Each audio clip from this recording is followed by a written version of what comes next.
ñu defee soulèvement boobu dafa am ay territoire ci biir Ukraine yoo xamante ne ñoom d'accord ñu woon ak coup d'état boobu parce que loolu coup d'état lañ ko jàppee. territoire benn bi mooy Donbass mooy l'est de l'Ukraine nga xam ne foofu dafa am ñaari région yu mag yu fa nekk benn bi mooy Donetsk benn bi mooy Lugansk ñoom ñu ne d'accord ci coup d'état bi occidentaux yi def ak pro-occidentaux yi ñu daal di déclarer seen bopp ay séparatistes ne dañoo bëgg seen indépendance bëggatuñoo nekk sous tutelle Kiev muy capitale Ukraine.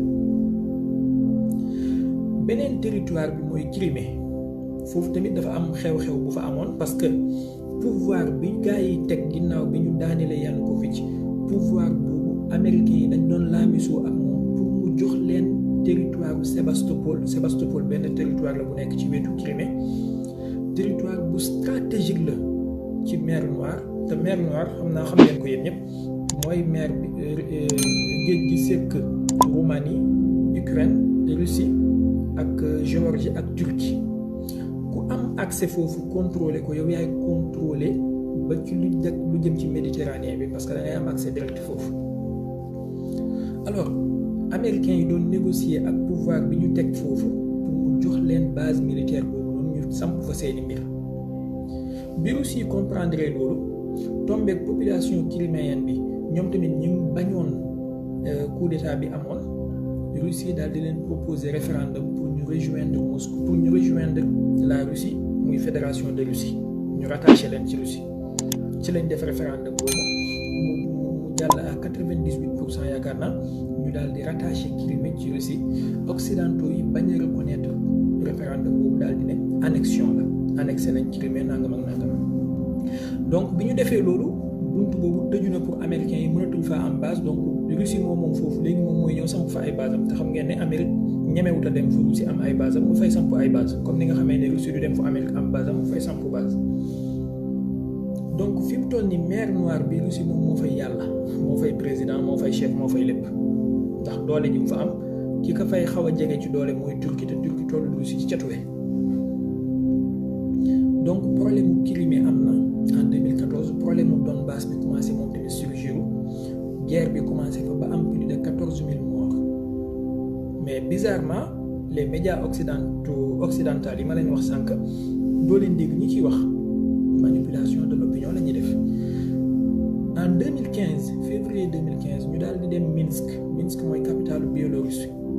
benn pays bu frontalier la ak Ukraine ñu signé fa benn traité mooy accord de Minsk ñi seqoon accord boobu mooy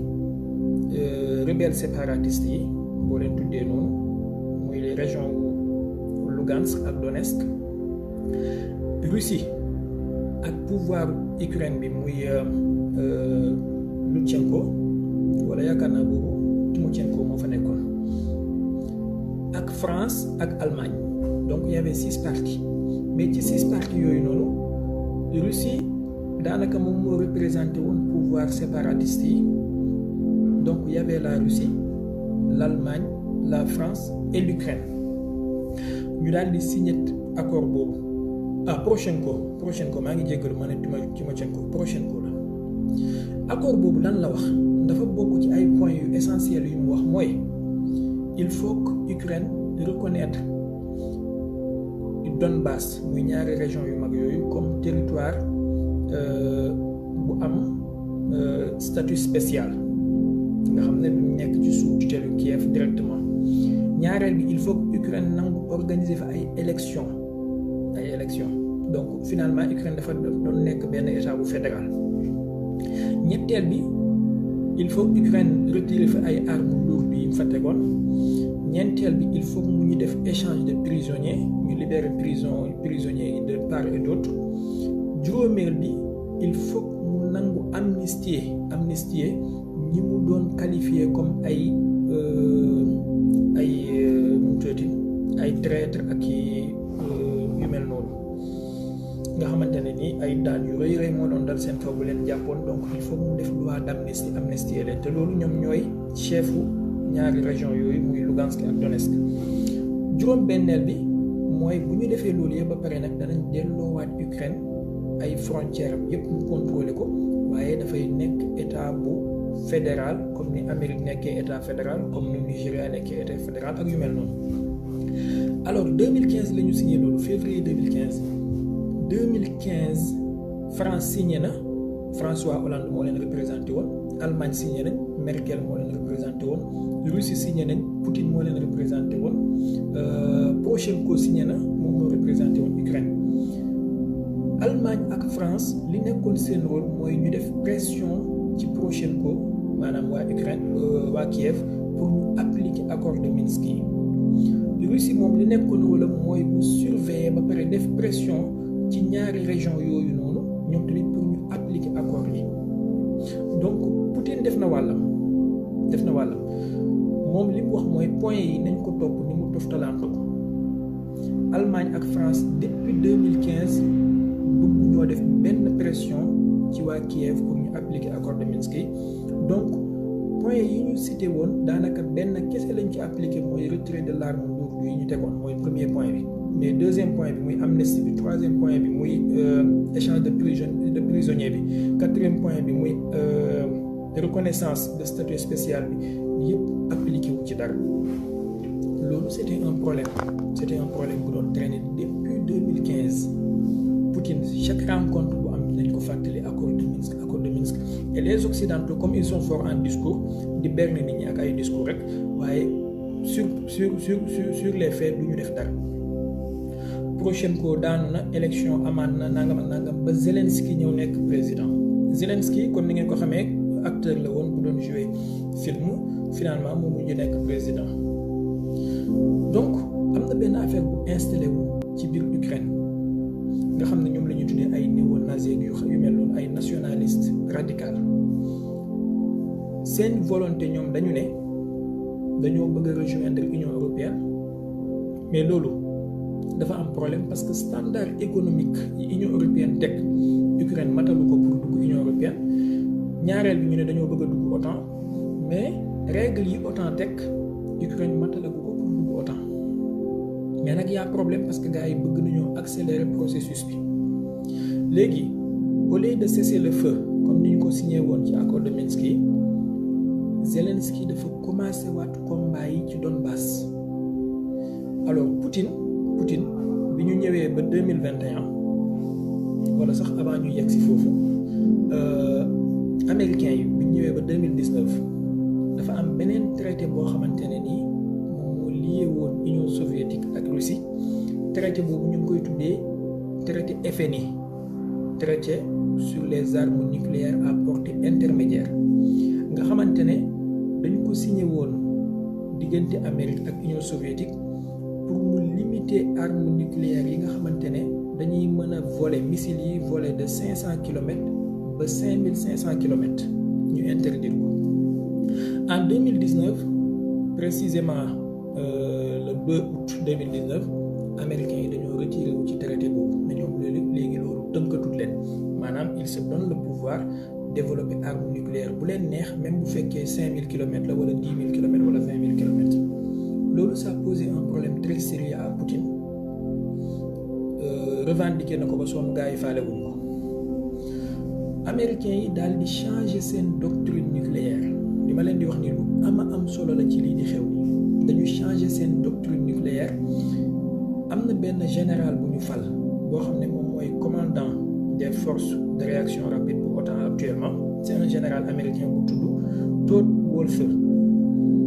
bi ko Sénat américain bi di auditionné dañ ko laaj lan mooy sa vision ci utilisation des armes nucléaires mu ne moom je le répète je le reprends mot à mot mu ne il est pour une utilisation flexible des armes nucléaires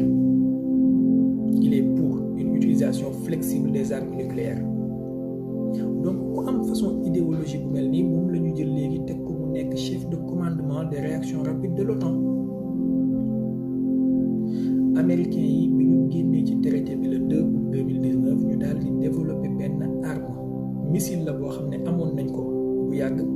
mais dañ ko confectionné waat arme boobu bu ngeen bëggee mën ngeen koo tàppe léegi ci Google di ngeen ko gis mu ngi tudd W76-2 W76-2 tàppe leen ko léegi di ngeen ko gis bombe W76-2 c'est une bombe thermonucléaire boo xamante ne ni américains yi dañu ko wàññi puissance bi ba mu xaw a moindre lu toll ni Hiroshima wala Nagasaki, mais moins que ça boo xam ne ci seen doctrine nucléaire bi ñu defar 2019 dañ ne mën nañ ko utiliser en cas de besoin. Et pourtant traité yi amoon ci àdduna bi yëpp sur l'interdiction des armes nucléaires, interdiction de prolifération du nucléaire, li ñu doon wax mooy arme nucléaire moom kenn xalaatatul utiliser ko. Mais américains yi 2019 sous Trump ñu ne ñoom léegi ils se donnent le droit et le pouvoir et l'autorisation de l'utiliser en cas de besoin. Façon missile boobu ñu defar loolu tax na Poutine xol bi gën a jeex mu daal di commencer développer ay armes moom tamit gis ngeen arme boobu mu defar bu ñu tuddee Satan 2 nga xam ne en réalité Sarmat la tudd mais waa OTAN ñoo koy ooyee Satan, ak arme bu tudd Zircon ak arme bu tudd Kinjal ak yeneen yu mel noonu arme légère yeeg yooyu nga xam ne bi mu koy présenté sax bi mu waxee ba pare def ne leen depuis longtemps vous n'avez pas voulu nous écouter, maintenant écoutez-nous. Maanaam jamono bu yàgg ba léegi ñi ngi wax faalewu lañu léegi nag am nañu doole, il faut ngeen déglu ñu par la force. Américains yi missile yooyu noonu installé nañ ko ci Allemagne ak Pologne ak quelques pays de l'OTAN ci Europe de l'Est lu mel ni les pays baltes. Poutine bokk na ci ay exigences am mooy Ukraine bu duggee ci OTAN li américains yi di njëkk a def mooy dañ fay installer façon missile yu mel noonu te bu ñu installer missile yooyu ci Ukraine ça va prendre 5 à 10 minutes maximum pour atteindre Moscou. Maanaam système de défense aérien wu Moscou du am temps de réagir pour défendre missile yooyu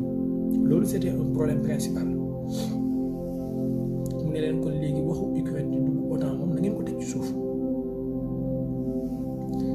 Poutine développé na ay missiles supersoniques ay hypersoniques ak yu nekk léegi bi ñu doxee ci loolu ñëw ba 2021 Poutine daal di bind ay doléances am jébbal ko Amérique ci fin 2021 bi ku doon suivre information ñu ko gis jébbal ko Amérique ak waa OTAN commandement bu OTAN. Doléances yooyu bokk na ci mooy nañu waxaat traité missile à portée intermédiaire. ñaareel bi mooy Ukraine ak Géorgie nga xam ne ay voisins proches lañu comme ni Gambie mel ci Sénégal ak Guinée-Bissau ay voisins proches wala Gambie ak Mali. na ngeen bind textuellement que ne duñu mës a dugg ci OTAN. Bon am na yeneen kii waaye yi mooy point essentiel yi gars yi américains yi ak OTAN dañu joxe fin de non recevoir ci demande yooyu ci doléance yi faale wuñ Poutine ci loolu ne ko ñun lii buñ ci wax parce que OTAN dafa am benn politique bu ñu tuddee politique des portes ouvertes dañ ne ku bëgg a dugg OTAN mën ngaa dugg loolu irrité na Poutine bu lu bëree bëri. Alors mais mu daal di ñëw comme gars yi appliqué wuñu accord de Minsk yi mu daal di jël ay militaires am teg leen ci frontière ukrainienne bi gars yi di nga wax naan ay plus de 100 000 militaires depuis mois d'août pour doon suivre information yi depuis mois d'août 2021 ba janvier 2021 presque ci loolu lañ nekkoon di wax il a massé ses troupes il a nangam mu toog di leen dégloo rek président yi commencé di dem Moscou di waxtaan ak ministre des affaires étrangères di dem Moscou daje yi di am fu nekk ba juin 2021 gis ngeen sommet bi mu amoon moom Joe Biden ci mel noonu. léegi nag bi ñu ñëwee ba 2022 bi mu ne nag xaaral mu posé waat beneen carte sur la table mooy mu reconnaître ñaari état séparatiste autodéclaré wala autoproclamé yi yooyu noonu ma leen waxoon sànq muy Lugansk ak Donetsk Poutine daan leen reconnaître en tant que des états indépendants. loolu bu amee américains yi commencé di yuuxu occidentaux yi ku nekk di yuuxu def ay sanctions ne pourquoi Poutine di leen reconnaître parce que loolu atteinte la à la souveraineté de l'Ukraine. kon léegi ñaari états yooyu am nañ Ukraine am na problème bu mag comme ni mu def Abkhazie ak Ossétie du Sud ci 2008 moom la defaat fii mais loolu doytu loolu mu ngi ko def le 21 février 2022 le 24 février 3 jours après mu def déclaration de guerre bi mu def ne leen léegi il déclare la guerre wala il déclare une mission militaire ci Ukraine mu daal di fixeel boppam ay objectif te wax na ko ci vidéo bi mu def vidéo bi 28 minutes la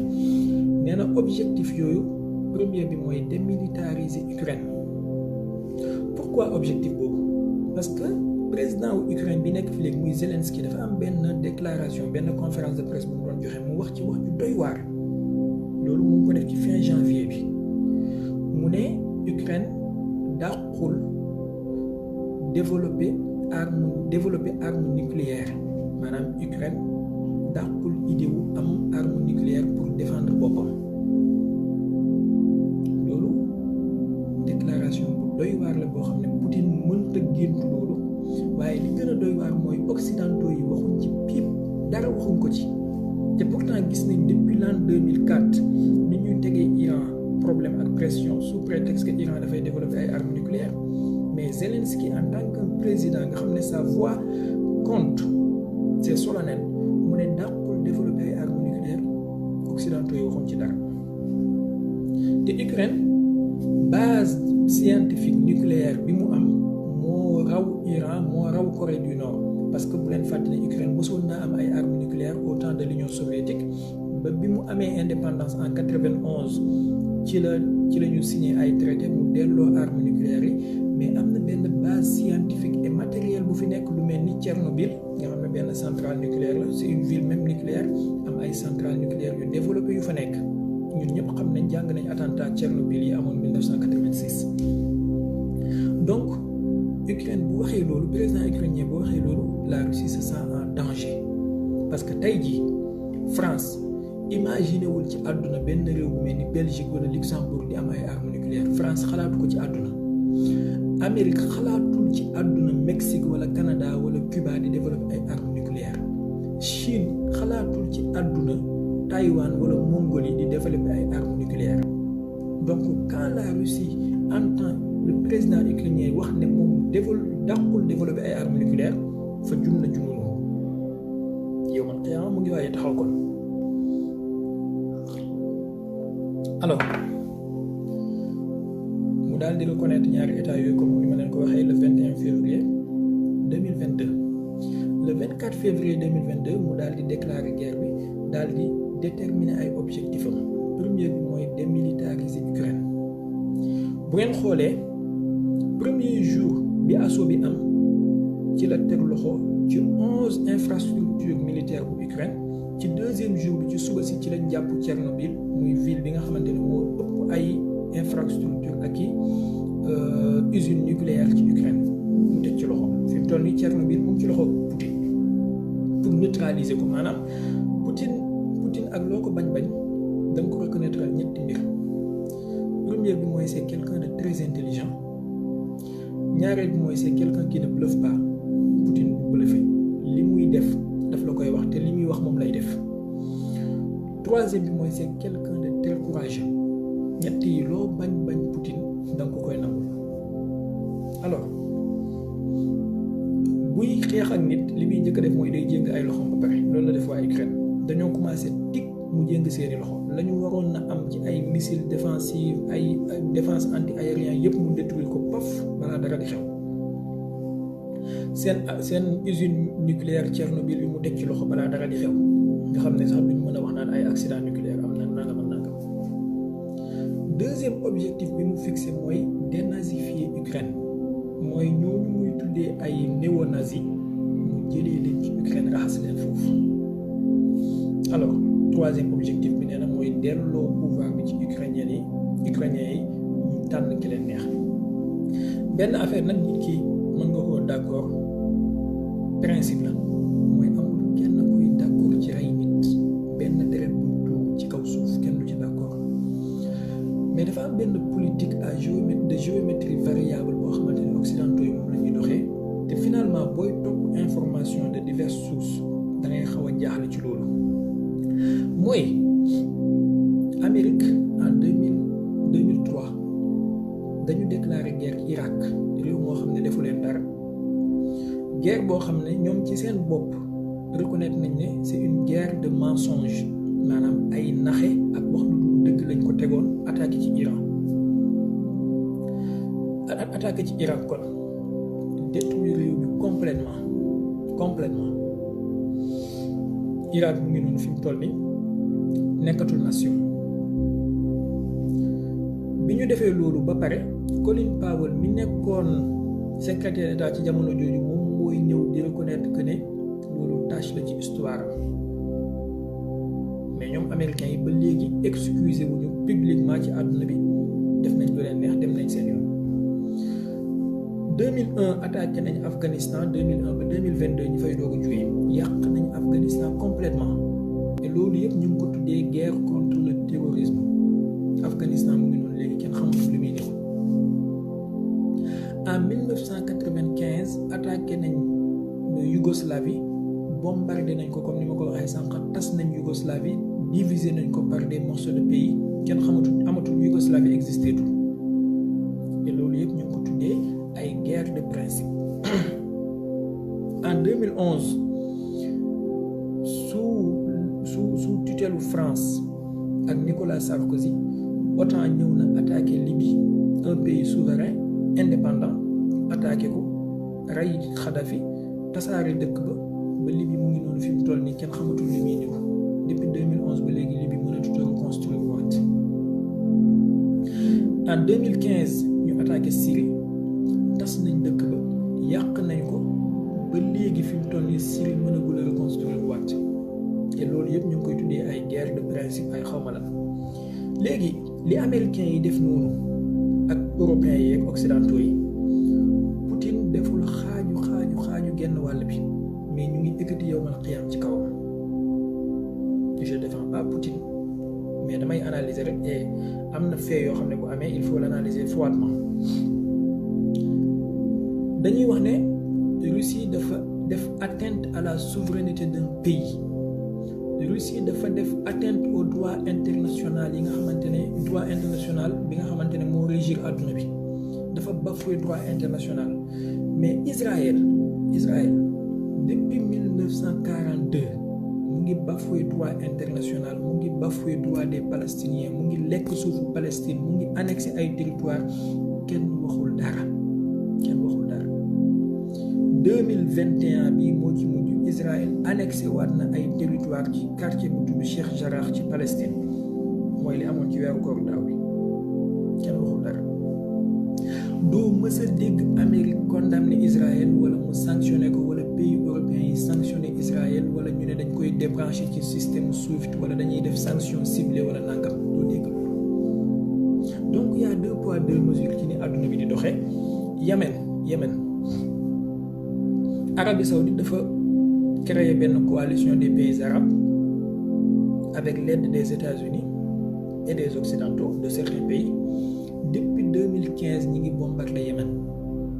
Nations Unies ci seen bopp ñoo wax ne li am Yémen mooy pire catastrophe humanitaire bu mës a am ci àdduna bi ci temps moderne. façon feebar boo xalaat choléra mu ngi fa nangam lu nekk a ngi fa famine bi mu ngi fa lu nekk a ngi fa ba léegi amul benn sanction bu ñu ekkati teg ko ci kaw Arabie Saoudite wala ci kaw Émirats wala ci kaw benn pays ci pays arabes yi bokk ci coalition boobu amul benn sanction bu ñu teg ci kaw Mohammed bin Salman. Au contraire avion yi leen Amérique jaay ak armes yi leen occidentaux yi jox moom la ñuy bombardé Yémen suba ngoon bu dégg ci kenn du wax. bi ñu fi rayee Khashoggi journaliste boobu ci biir ambassade ci biir consulat wu Arabie Saoudite lañ ko rendi fees ko def acide ci yaram bi mu seeyal ko coow li mu jur ci àdduna bi ba léegi amul benn sanction bu significative bu ñu teg ci kaw gouvernement wu Arabie Saoudite wala ci royaume bi wala ci personne ciblée yi lu mel ni Mohammed bin Salman. Au contraire dañu classifier dossier bi denc ko. Donc les dirigeants du monde yi nga xamante ne dañuy gis loolu yépp xam ne géométrie variable mu ngi am ci àdduna bi te nangu ñoo nekk ay vassalu Occident duñ mën a comprendre lu mel noonu. léegi ce que veut la Russie est clair te mu ngi koy def en 2 jours 80% du potentiel militaire ukrainien Russie détruire na ko pour dugg Kiev fi mu toll nii c'est juste question d'heure temps bi rek moo des waaye la mahala Ukraine dafay daanu te ils vont finir sur la table de négociation ils vont finir sur la table de négociation d'ailleurs démb Zelensky mu doon proposer Poutine ay négociation ginnaaw gi américain yi bi ñu waxee ne d'accord mu daal di couper communication bi gars yi déggaatuñ leen tey bi ñu xëyee Poutine joxewaat ordre ne continuer votre travail militaire Russie ñu ngi continuer seen bombardement yi. Ils vont finir sur la table de négociation tey jot naa maa ngi gis benn article bu ministre de la défense russe génne ñu ne teg nañ loxo ci majeure partie armes yi américains yi ak occidentaux yi jox Ukraine ci les mois passés xam ngeen yéen ñuy topp information xam ngeen ne mois yi ci ginnaaw ay cargaison d'armes ay avions militaires ñoo daan wàcc Ukraine di indi ay armes façon missile Javelin yeeg ay nangam ak nangam lu nekk indi nañ ko fa. Quelques jours moins de 48 heures wala 72 heures Russie teg na loxo ci li ëpp ci missile yooyu détruire na yenn yi